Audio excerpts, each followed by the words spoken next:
for DECODE for the opportunity to share some of the wisdom of our esteemed panel here. The title of this presentation was the art and science of fundraising. We've sort of talked amongst ourselves and wanted to distill this into some practical and maybe non-obvious tips you can take away if you have a startup and you're starting to fundraise. This is principally focused on your first price round for fundraising. So by a show of hands, how many people have raised money for fundraising?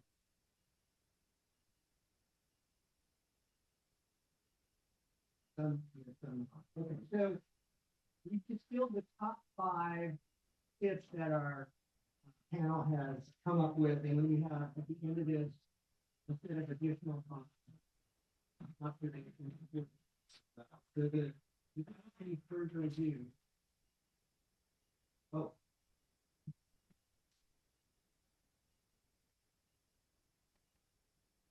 Without further ado.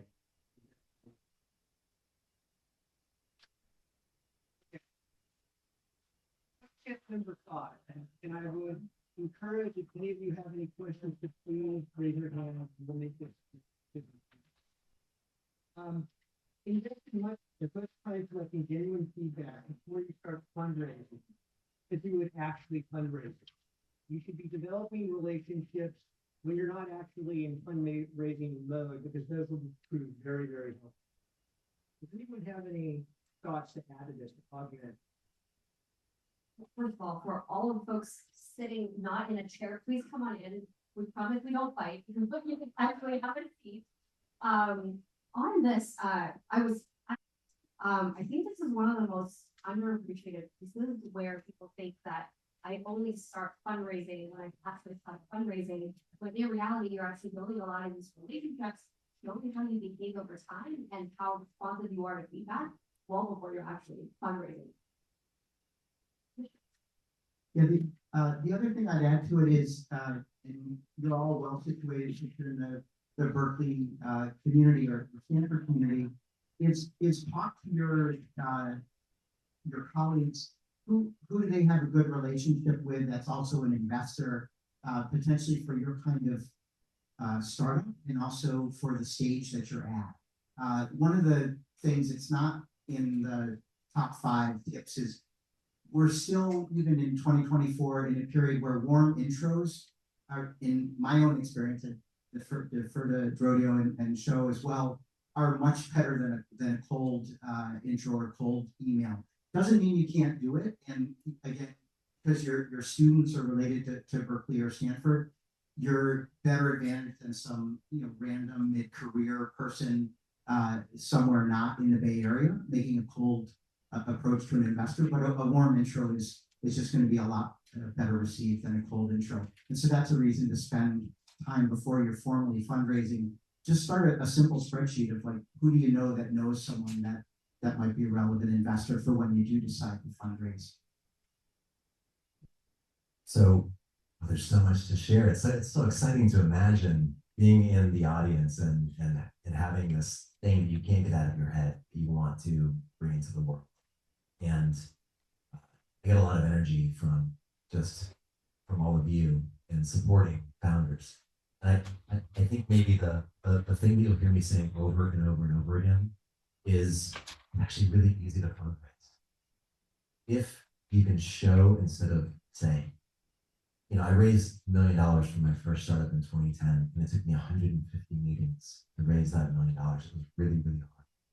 I raised $83 million for my last startup, and it was orders of magnitude easier than raising that $1 million. And what was the difference? The difference was that we had a lot of traction with the startup that we did in 2016 that I didn't have in 2010. And I think we have this idea that we should just go out and try to get some money for something. But here's the problem: ideas are free. And so everyone's got an idea. And there's actually a little hop. It kind of actually feels like the Grand Canyon to most people, which is like if you can just hop across from idea and actually having done something, sharing something, getting some traction, hey, it's already working, you're going to be miles apart from everybody else. And so this tip is about building those relationships with VCs because they need to be able to represent you. They have people that they need to answer to as well. It's not just like they're pulling money out of their pocket. You know, they have obligations too. And so as you start to build relationships and you can show that it's working, you get them really excited and they become your champion. And then they can take you into their partnership and they can say, yes, this founder, like I really believe in this founder to do this deal. You got to give them the conviction that they should be supporting you. The best way to do that is to not just be speaking.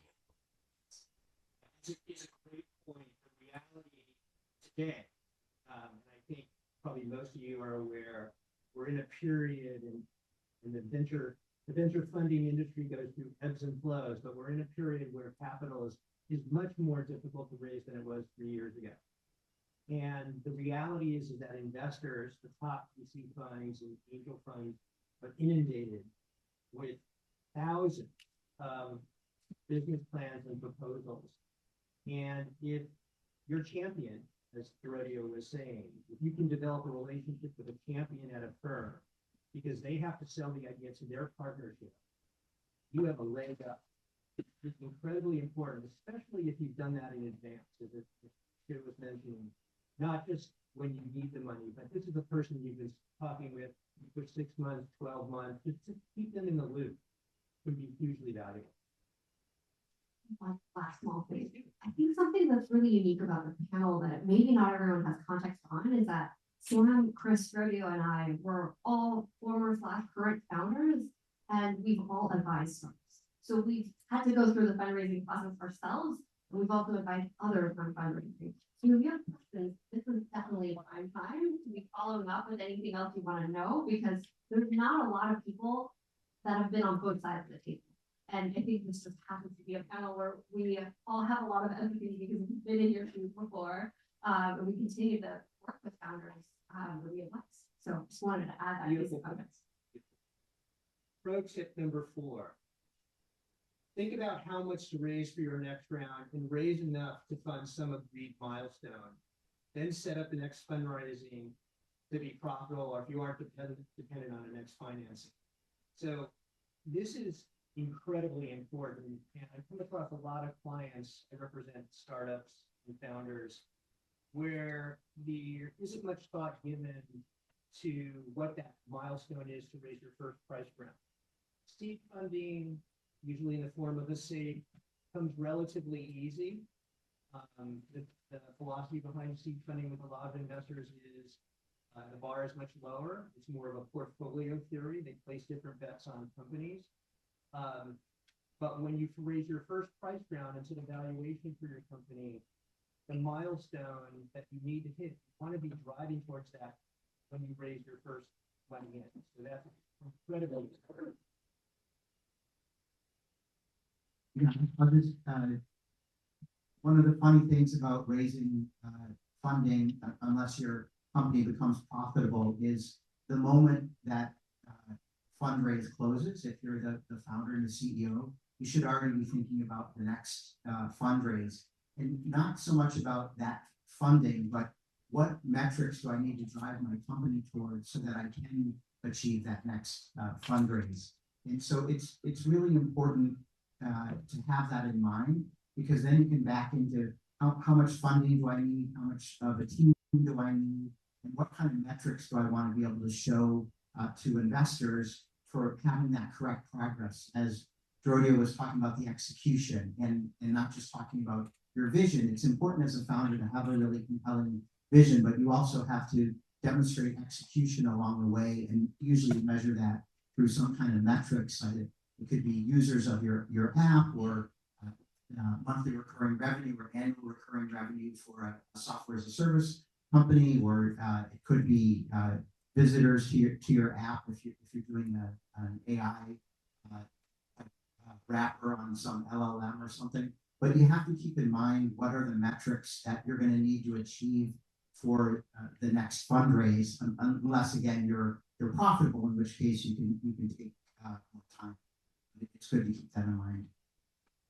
I just want to plus one something that Shuo mentioned. We're here for you. Ask questions. It's gonna be a lot more interesting if you're asking us questions. I see one person with a mic, but he's sleeping, so that's Not exactly sure if that mic is available or not. I will bring you a mic if you have questions. I saw some hands. It isn't. Okay.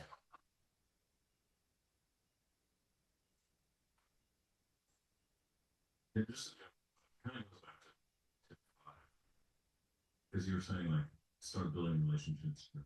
So let's say I'm a founder, master student. So, you with your investor hat on. What's interesting for you to talk about and connect about with a founder? Talk about the business space or an area. Or you really want to just sit down and one or two talk. It's actually going to engage you.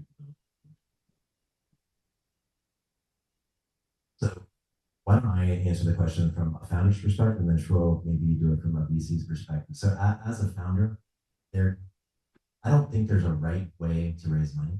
There is like what's going to be most effective for you, and I know what's been most effective for me, and it's something called fundraising path plan.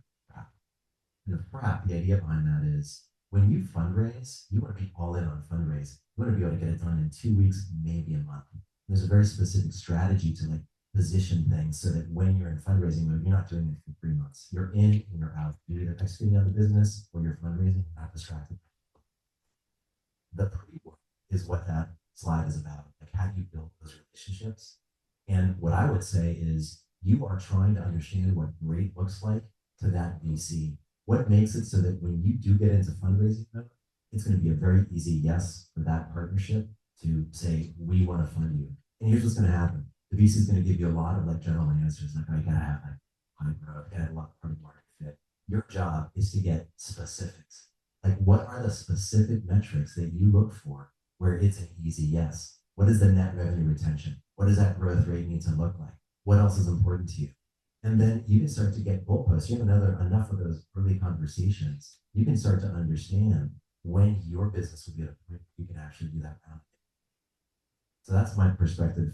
And also, never tell a VC something that you don't want them to remember. They're like elephants. Like, you'll see them writing in their little moleskin notebooks, and then what you don't know is they put it into like a CRM, and then they like look you up, and like that person left, but like the next associate like has access, and like 6 months ago, like you're going to be doubling revenue. How's that going? So only share numbers that you're willing to back up. Your job is to understand. Agree with what Berkeley said, and he's very good at kind of setting a public goal and hitting it. For context, full disclosure, I've invested in the DROdios, not just one, but multiple of his startups before, so clearly he's very good at fixing people. So you have to ask him more for details. But I'll tackle this from a slightly different perspective, which I think is where you're coming from, where you're saying, look, I know I need to build a relationship, but like I don't have an excuse or reason to get in touch and build a relationship with someone unless I'm in fundraising mode. So if I'm not in fundraising mode, like, how are we having these conversations? Well, for one, I do think that first of all, you are in the right place in terms of even having conversations. And then second of all, I do think that I'm incredibly lucky that as part of my job, I get to work. And so to the extent that I can learn something new from founders that I'm talking to, that leads to huge impression. So oftentimes if I'm talking to someone and I'm like, okay, well, I preferred 10 other startups to pitch the exact same thing to me in that week, and I didn't catch anything new, I might not necessarily remember anything stand out, but if you taught me something new about the space that you're building in, that leaves a huge impression. So if before you're in fundraising mode and you're trying to figure out, well, what am I sharing? It could be, hey, I'm building in this space for 6 months, I'm looking at fundraising, but here's the latest things that I've learned, and I want to share with you and get advice on what I should do next. That absolutely works. Chris, would you agree? Oh, absolutely. No, I was going to just build on that. So upstream of when you have what does great look like or something fundable, you have a superpower in that you're studying whatever you're studying right now in school, and then hopefully that's led to you identifying some unsolved need or some problem. DROdio's concept of you can't wait to get something out in the world to deliver something. So you're studying in a certain area of the problem space, and if you do, and again, with all that you've got on the internet, you can do this research. Find the VCs that say, for example, are interested in internet infrastructure, or that are interested in consumer apps or finance, or consumer apps for personal fitness, just whatever the VC, and some VCs are generalists, so it's harder to do that, but there are plenty of VCs who've consistently invested in cybersecurity, and just to Shuo's point, just reach out to them and say, I'm so-and-so, I'm currently at Berkeley, I've been studying in this area, and I'd love to meet up for coffee or what have you, and just share my observations on this vertical, and also hear what you're seeing. And that's a very low bar way of building a relationship. And again, your superpower is that you're in school, and you're potentially a breakout founder. And so the VCs are always looking to Shuo's point, learn things, meet new people. You may not be that great founder, but your buddy might be that great founder. So you just never know where that's going to come from. And don't sell yourself short that just based on what you're studying, that you have an interesting perspective, and that you're going to then come up with what the solution is for the problem that you're identifying. I just want to yes and what you're saying, Chris, because it's the VC's job to know what you're up to. You know why? You know what gives VCs terror sweats at night in their dreams? Like, it's missing out on the next Google or the next Meta. Like, they had an opportunity to fund it, but they didn't know about it, or maybe they said no. Or like, I don't know if you know this, but Chris built Marin software. Like, there's probably VCs that said no to him that are just like, cannot get over that. And so it's their job to understand what you're up to. Like Shuo's saying, if you can come and you can teach her something, like I'm saying, if you can come and you can be like, yeah, I got this side project. We have like 2,000 people on the waiting list. And there's like a lot of demand for this thing. I'm trying to figure out what to do with it. I think perspective in this space. You know, if you can bring a little bit more than just like, yeah,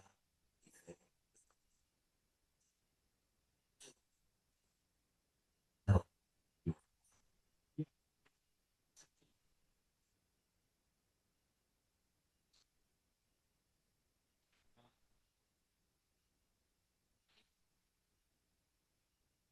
By somebody at their office, an associate. A lot of times VC funds have associates that are outreaching for certain verticals that they're very, very interested To add, if somehow you're doing a huge batch of outreach and you're not getting many responses, then you really got to review the messages you're sending out. Maybe it's too generic and not personalized. Because I mean, we all get spam all the time, right? So you want to make sure, like the rule of thumb is, if you accidentally copy and pasted that message to the next person and you sent it, if it made sense, that means it's just not personal.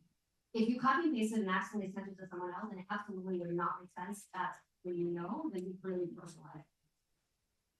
And people can tell the difference between a message that's personalized and crafted for them versus copy and paste. So you have to get really good at personalizing that message. Say, look, I noticed that you invested into XYZ companies that you founders have built, or you have to be very specific to that scenario and to say, I am seeing something different than the way you're building. I'm actually seeing 10 times faster growth, for example.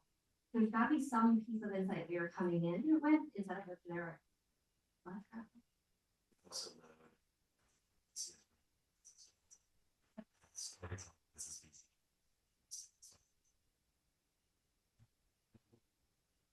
On that. So I'm a little older than most people in this room, but if you put a detailed enough prompt, and obviously Storytell can help you with that prompting, into ChatGPT or one of the other LLMs, you'll be stunned by the first draft that will come out and how personalized it will be, as Shuo is saying, and then you can polish it off and send it off.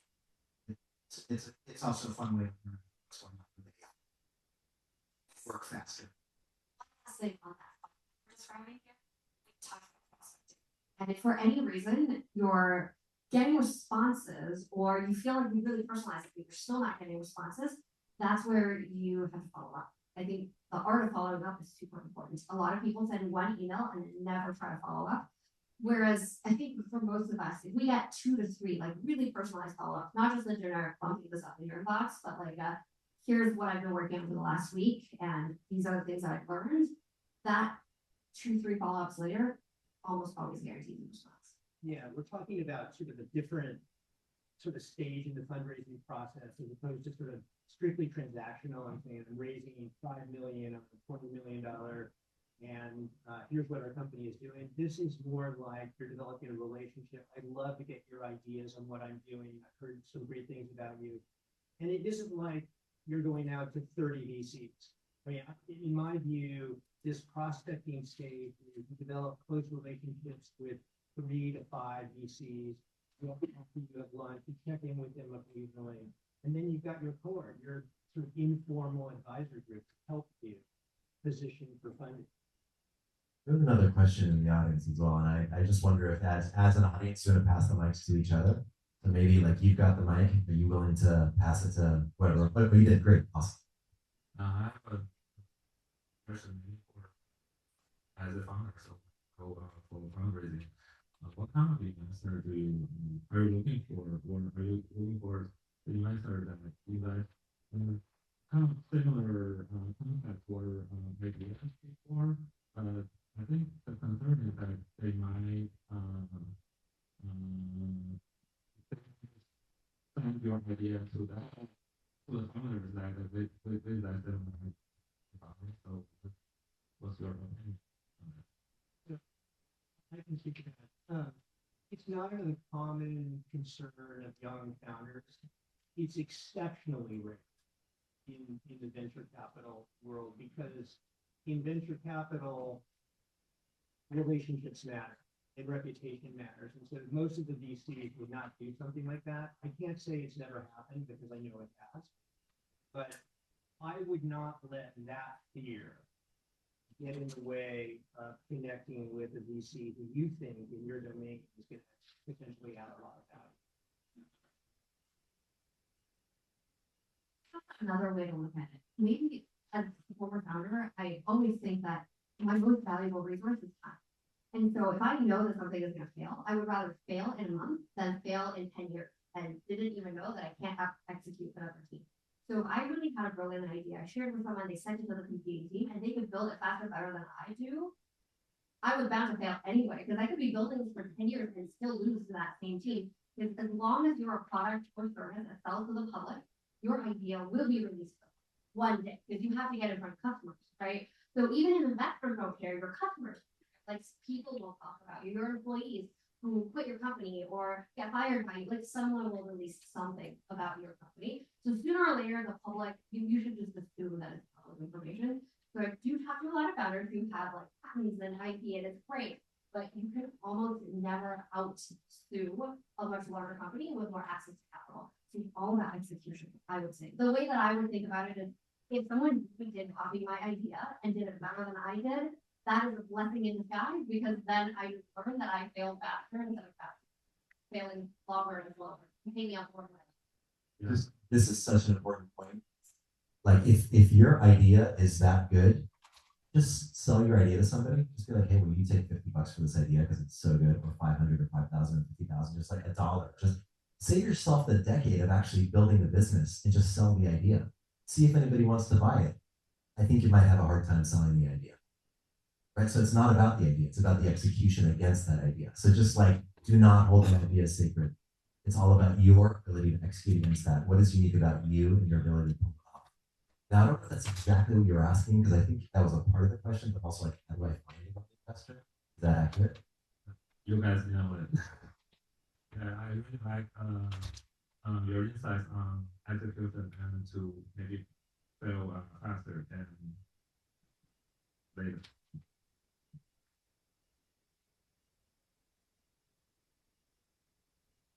Deja, very nice to meet you. I have 2 questions for you guys. So one is, when should you go for a price round? Kind of heard you guys mentioning it. I think you guys said when you guys become profitable is when you should go for price round. I just wanted to clarify. No, just being profitable means you don't need more fundraising based on how you're currently operating, but going for a price round, Sam, if you want to unpack some what a safe is and then what a price round is. So most of the funding that companies first do or founders first undertake is usually some sort of convertible instrument, meaning a safe. Are people familiar with what a safe is? Simple agreement for future equity, and they replace convertible notes, which are functionally the same thing. The advantage of those types of instruments are they're cheaper to do. There's not a lot of paperwork, and most importantly, you don't need to set a valuation for your company, because though you're investing in a safe, it converts in the next round at the valuation that a professional VC sets in their price range, subject to certain premiums and discounts. So that's usually the first funding that a company will undertake. uses those proceeds to build to milestones we were talking before, that on which it will support a price fundraising round with a venture capitalist. So that's why that milestones are very, very important. Once you raise a price round, you need to set a valuation for your company. Put another way, you're going to be selling a certain percentage of your company to investors for a certain amount of money raised. So that's basically the construct. In terms of when to go for a price round, I guess, again, I don't think there's a right way to do this. And so, like, if you can just build some kick-ass technology that's getting a lot of traction and not do anything with VCs, and then they start coming to you because what you do is so cool, you should probably just do that because you just execute, right? The only way that I know to raise successfully is this FRAP process, which is like a lot of work, and really starting to understand what great looks like to these VCs. What do those goalposts look like? What do those metrics need to look like? You're not coming with answers, you're coming with questions. And you're doing some things that you like. But you raise that price round when you know what great looks like, or at least you know how far you are from great. So, I might be able to get it done quickly, I think I can get it done.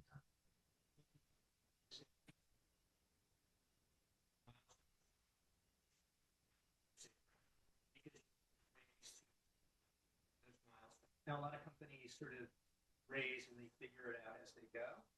That's risky. Because the companies can get upside down if they don't achieve their milestones, and then they need to go back and raise more safe type funding, which can create complexity when you want to raise a price round later on.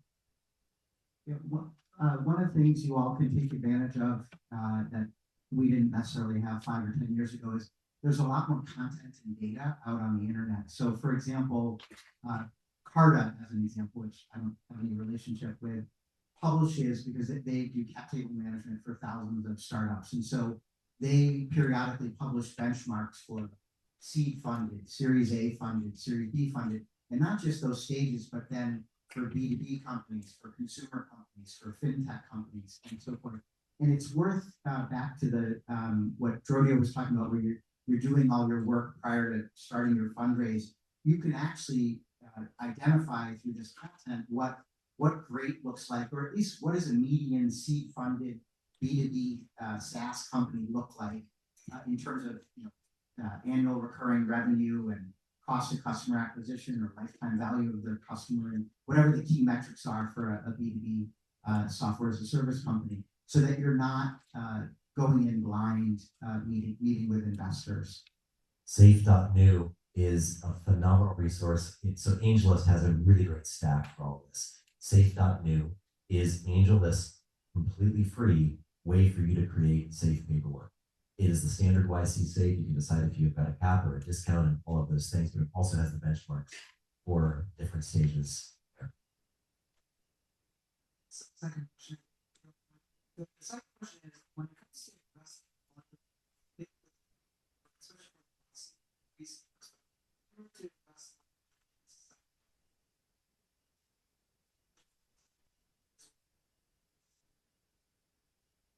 So I guess specifically, we have a prescribing platform for cash price medications. And so if I was to go to a VC that invested in a different prescribing platform, how would we look at it? Yeah, so the leading venture capital firms will only invest generally in one company in a narrow vertical. And if they're already invested in what would be your direct competitor, I would not spend your time, unfortunately, calling on that venture capital firm, because I could riff for a while on what my opinion is of venture capitalists. No offense, Shuo. But they do have integrity around. They're not going to invest in two competing companies generally. There are some firms that will acknowledge that the market is too early and too uncertain, and therefore they're going to place a couple of bets. But that would be the exception, not the rule, for the leading venture capital companies. I walked in earlier with Sam, and the woman who was speaking was talking about going to the mat or to the wall for her company that had almost died and then it was successful. And the venture capitalists are signing up. If they're investing in your Series A and going on your board, they're likely signing up for a 6 to 10 year or 12-year journey, and they're not going to be investing in years. I would agree with Sam. sorry, Chris, and what I would do, especially if it was a competitive round, is I would go to all the other VCs in the peer group who probably lost out on that and want to be in that space. So there's strategies.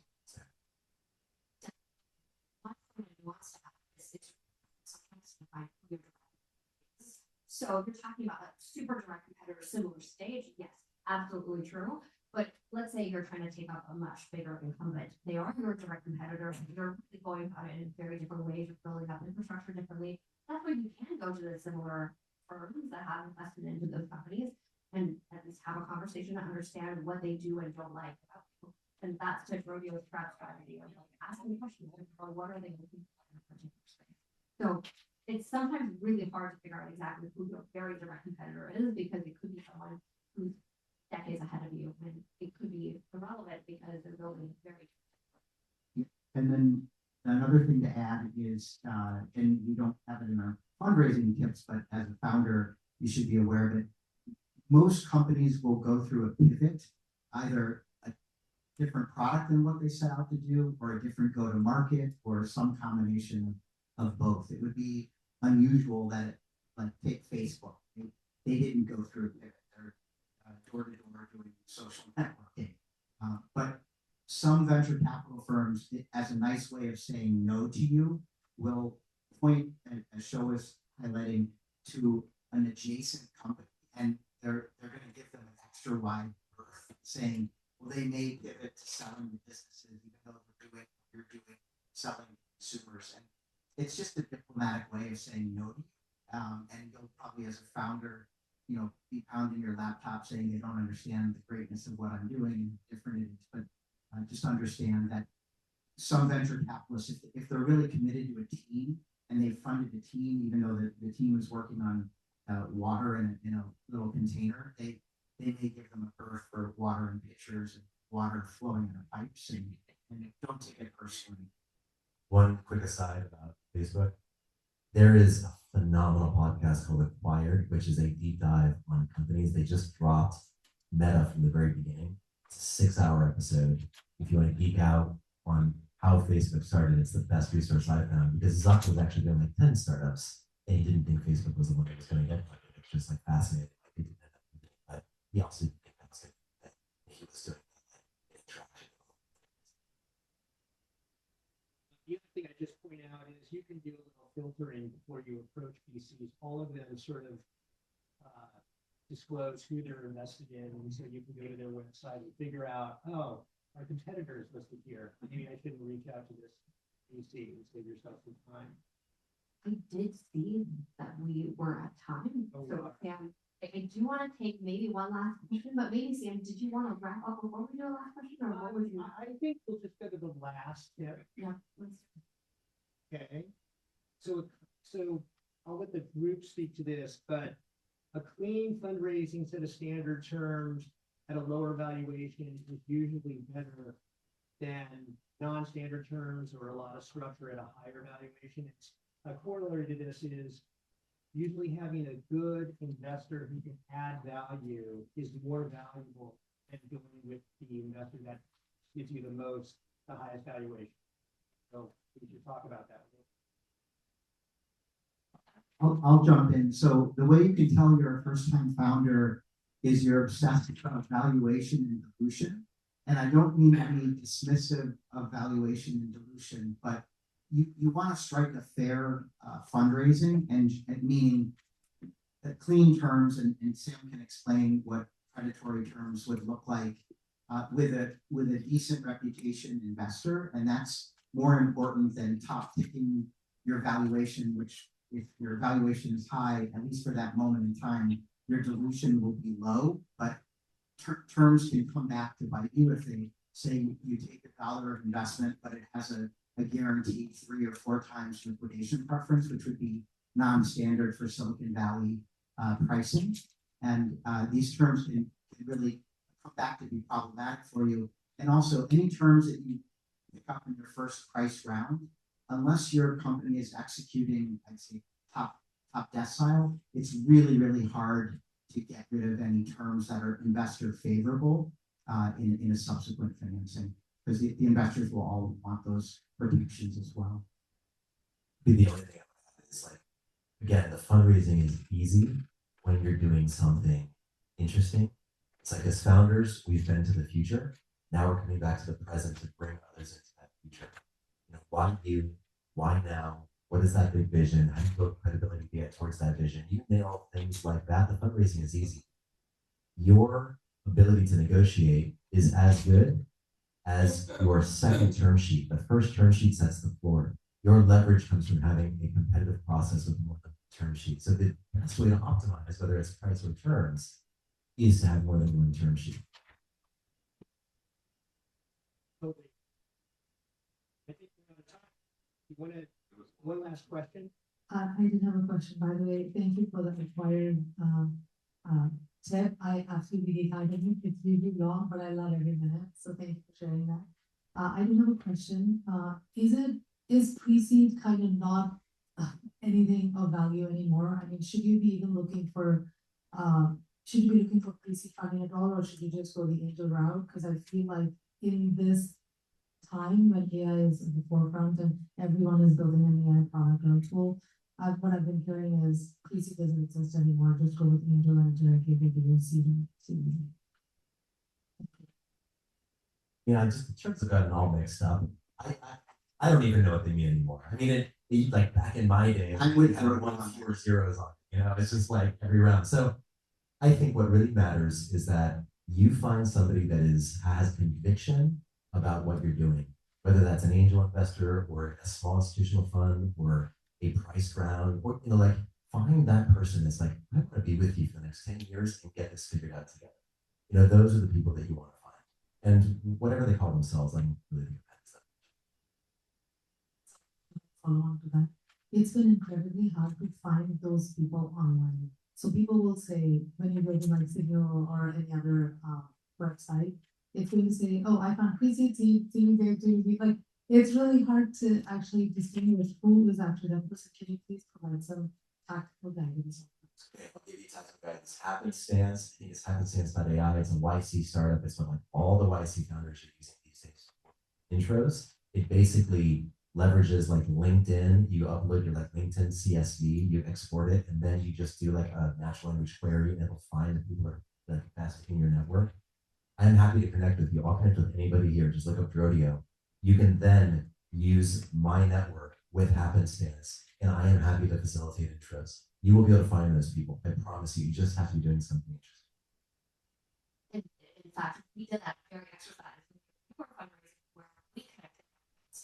We shared both of our networks with each other, and then DROdio just queried the entire LinkedIn network to say, well, who's relevant, and at Shuo you can be helpful with making an intro for it.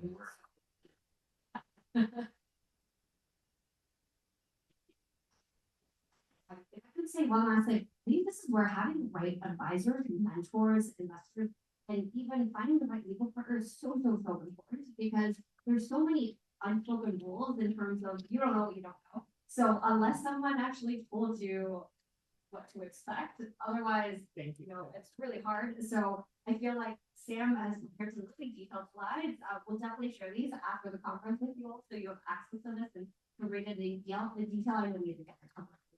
But Sam, you're open to both coming back to you. Absolutely. Absolutely. And one thing people don't know about lawyers, especially in the Silicon Valley, we're kind of different than we are in New York or other big metropolitan areas. Most of my practice working with entrepreneurs is non-legal. So I connect people to investors, partners, advisors, advise on the business. So a lot of it is setting you guys up for success, both from an execution perspective and also from a fundraising perspective. So a good lawyer can be really, really valuable resource. Yeah.